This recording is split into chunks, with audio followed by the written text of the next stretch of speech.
Morning all of you मेरे प्यारे बच्चों। आज हम लोगों का क्लास ऑनलाइन है, हम लोग जुड़े हैं। आगे हम लोग आज पुनरावृत्ति का काम करेंगे, क्योंकि आगे हम लोगों का मंथली एग्ज़ाम होने वाला है।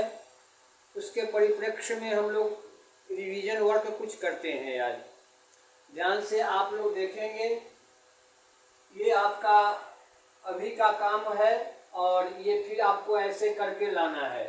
वर्ग कार्य जो होगा अभी का, उसको आप लोगों को फेयर करना होगा, याद करना होगा, याद करके आना होगा, ठीक है। और होमवर्क इसी को याद करने के बाद लिख करके लाएंगे। होमवर्क में भी यही रहेगा। देखिए, हम लोग आज भाविका से कुछ व्याकरण आधारित प्रश्नों को पहले पुनरावृत्ति में लेते हैं। पहला है कि कुछ शब्द हैं आपके पाठ में दिए गए, जिनका हम लोगों को दो दो पर्यायवाची शब्द लिखना है। इनके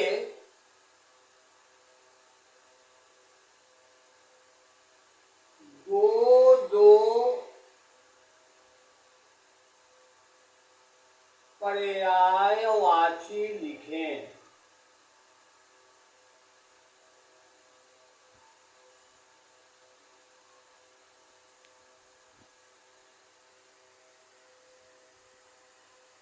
चलिए, पहला है जंगल।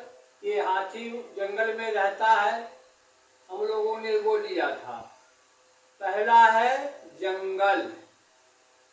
अब हम लोगों को करना क्या है, इसका दो दो पर्यायवाची शब्द लिखना है।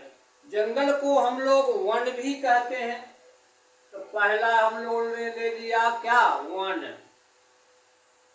दूसरा कानन भी कहते हैं, कानन हम लोगों ने ले लिया। दो पर्यायवाची हो गए इसके। अब चलिए, दूसरा है हाथी।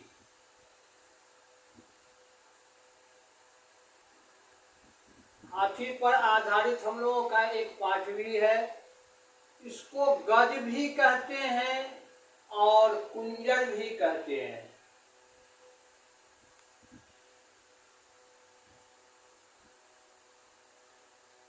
चलिए, दूसरा है शरीर। आगे है शरीर।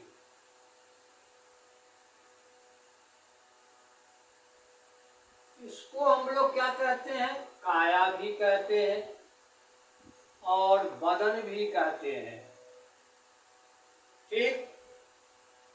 अब है दिन।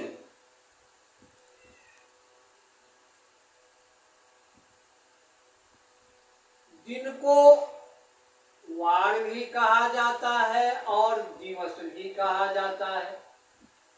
तो इनके दो पर्यायवाची शब्द हो गए।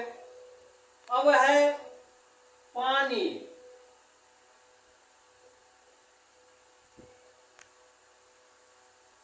हम लोग पीते हैं, इसको क्या कहते हैं, जल भी कहते हैं और नीर भी कहते हैं, ठीक। ये पांच हम लोग रखते हैं फिलहाल। अब है दूसरा प्रश्न, विशेषण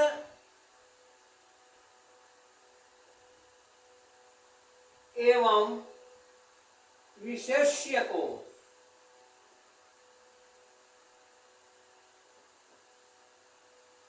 छांट कर लिखें।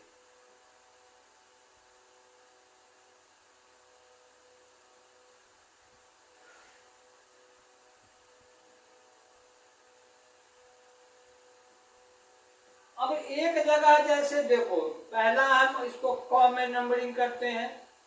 कठोर जीवन दिया गया, एक साथ है कठोर जीवन।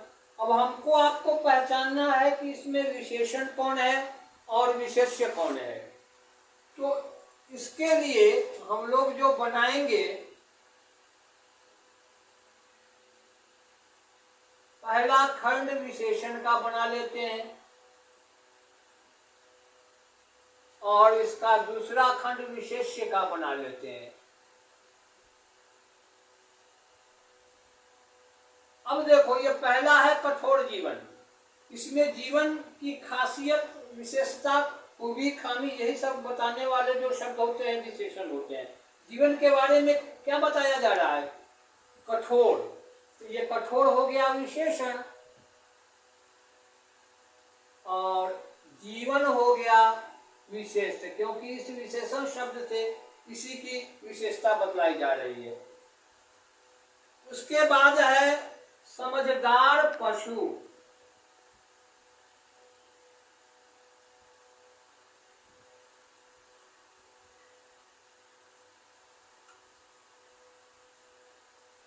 इसमें समझदार हो गया विशेषण और पशु हो गया विशेष्य।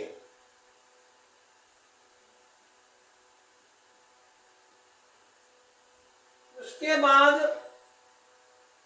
गौ में लेते हैं विचित्र कर्तव्य।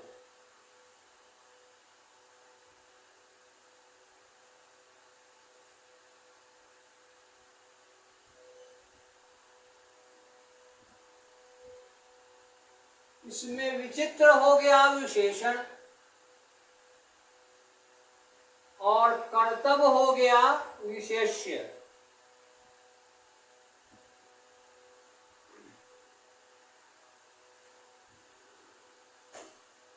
अब इसमें घ में लेते हैं बड़े हाथी। इसमें हाथी की क्या विशेषता है? ये बड़ा है, तो बड़े जो हो गया वो विशेषण हो गया और हाथी विशेष्य हो गया, क्योंकि बड़े विशेषण से हाथी की विशेषता बतलाई जा रही है।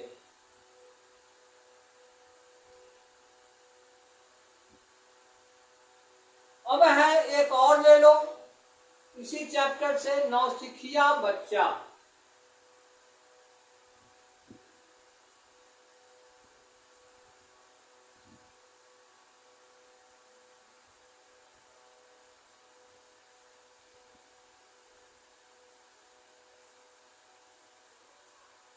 इसमें नौसिखिया हो गया विशेषण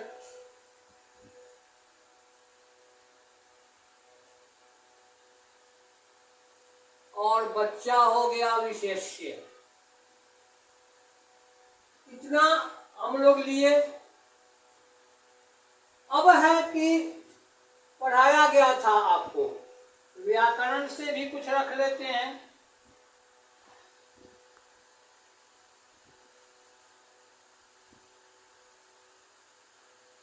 तीसरा प्रैक्टिस हम लोग करते हैं निम्नलिखित को, चाहे निम्नलिखित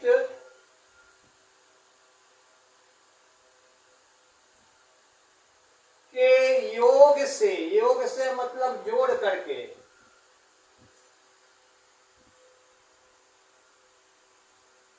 नए शब्द बनाएं।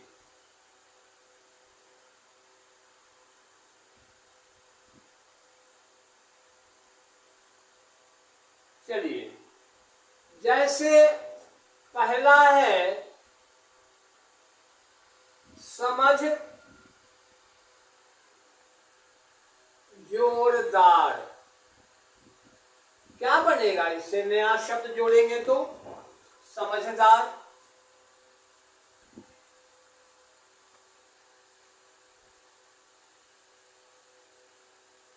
अब देखिए, इसको ध्यान से देखना है, दोनों को योग करके जोड़ करके एक जगह लिख देना है, शब्द नया बन जाएगा।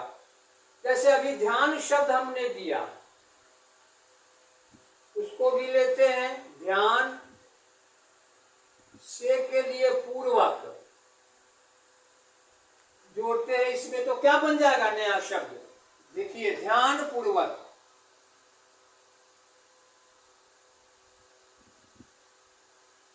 नया शब्द बना, वो सब अलग अलग था। अब है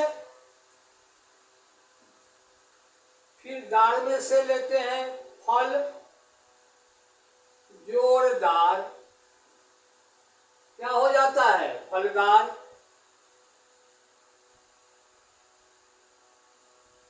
उसी तरह से छाया ले लो। अभी गर्मी है, लोग छाया की तलाश करते हैं धूप से बचने के लिए, तो छाया जोरदार हो गया, क्या बना? छायादार। उसी तरह से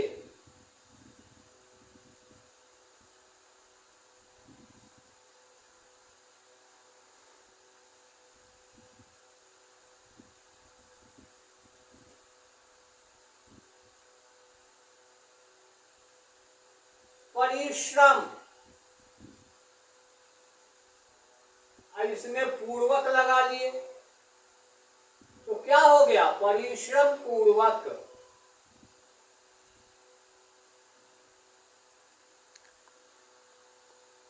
इस तरह से और भी शब्द दिए जा सकते हैं जिनके योग से आपको नए शब्द बनाने पड़ेंगे।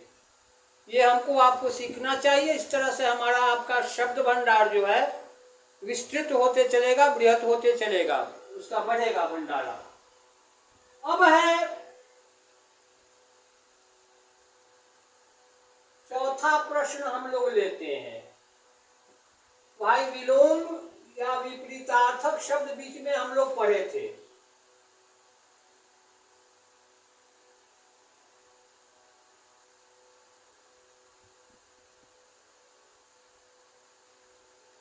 विपरीतार्थक शब्द किसे कहते हैं?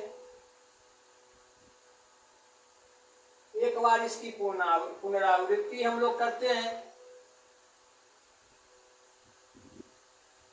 तो इसका उत्तर आप लोग क्या बनाएंगे, क्या बताएंगे? क्या आप लोगों ने पढ़ा है कि किसी शब्द का उल्टा या विलोम अर्थ बताने वाले शब्द को हम लोग क्या कहते हैं? विपरीतार्थक शब्द कहते हैं। इसी बात को हम लोग लिख लेंगे, इसका उत्तर हो जाएगा। ठीक है, किसी शब्द का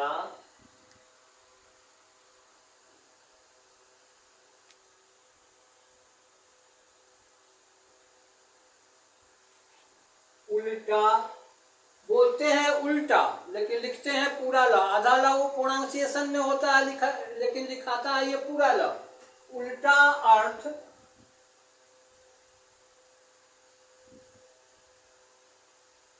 बताने, उल्टा या कर दो,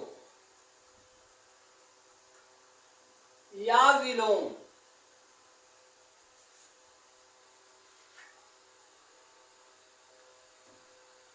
अर्थ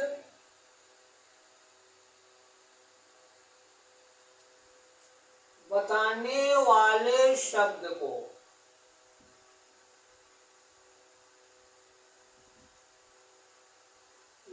विपरीतार्थक शब्द कहते हैं।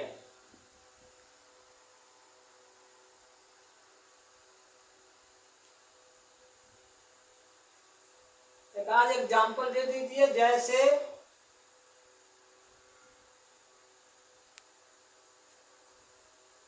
धनी, इसका क्या हो जाएगा? गरीब। फिर सिर का क्या हो जाएगा? पैर। चलिए, ये हो गया।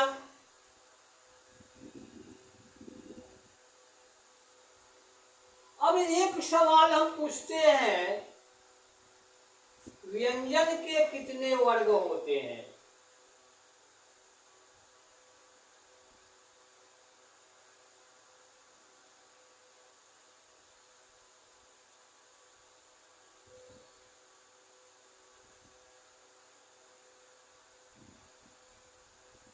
हम लोगों ने पढ़ने के लिए तो पढ़ लिया, लेकिन यहाँ ध्यान देने की बात है, ध्यान में रखने की बात है।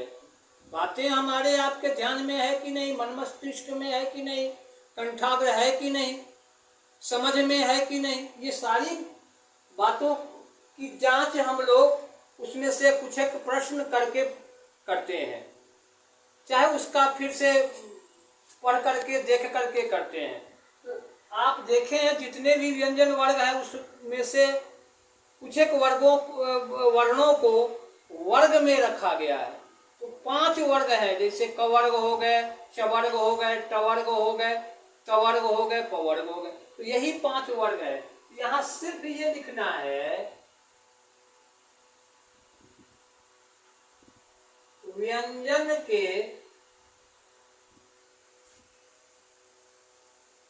5 वर्ग होते हैं।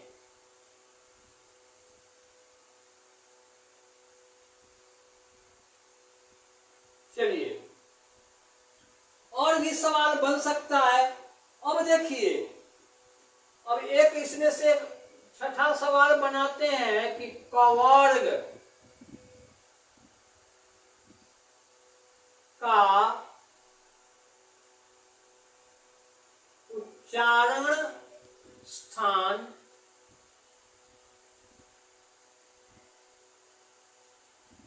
एवं नाम भी हम कर लगते हैं, एवं नाम बताएं।